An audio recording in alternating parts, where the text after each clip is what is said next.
За, хулгай гэмт хэрэгтэй тэмцэх зайлшгүй шаардлага байгаа гэдэгтээ бүгдээрээ санал нэг байгаа. Хамгийн гол нь энэ олон жил энийгээ мухралдаггүй, нэг тийш нь болгодоггүй сонгуулийн хэрэгсэл болгоод байгаад л хүмүүс харамсаад байгаамаа. Замдан шатрын засгийн газар ямар ч байсан өөрийн одоо итгэл хүлээлгэж байгаа хүнээрээ өнөөдөр хууль зүйн сайдаар томилуулж байгаа юм байна. Энэ яриад байгаа зүйлтэйгээ энэ ирэх жилүүдэд, ирэх саруудад бодиттой тэмцэл гаргаж амжилт гаргаасаа гэж бодож байна. Эргээ жилийн дараа ийм зүйл яриад байдаг байж болохгүй шүү гэдгийг хэлж байгаа. 60 тэрбумын хэрэг, жидүүгийн хэрэг аль нь ч мухралагдаагүй байгаа учраас иргэд их бухимдалтай байна.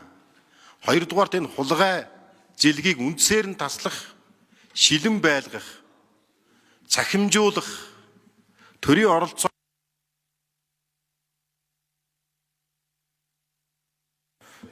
За, үгэлээ.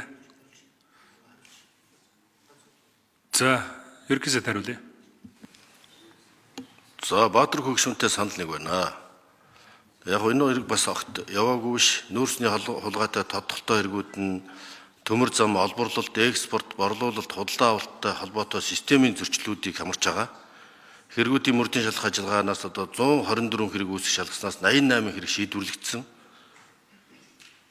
20 шүүхэр хилцэгдээгүй байна. 40 хэрэг мөрдөн байцаалтын шатанд байна. Энэнхээр нөгөө ард иргэн шаардаад байгаа юм нөгөө томчууд нь нуугдж үлчээд одоо дунд доод шатныхын шалгадаад байна. Дарга гишүүд нь ард нь үлдчихэд байна гэдэг ингээд шүүмжлэгдээд байдаг.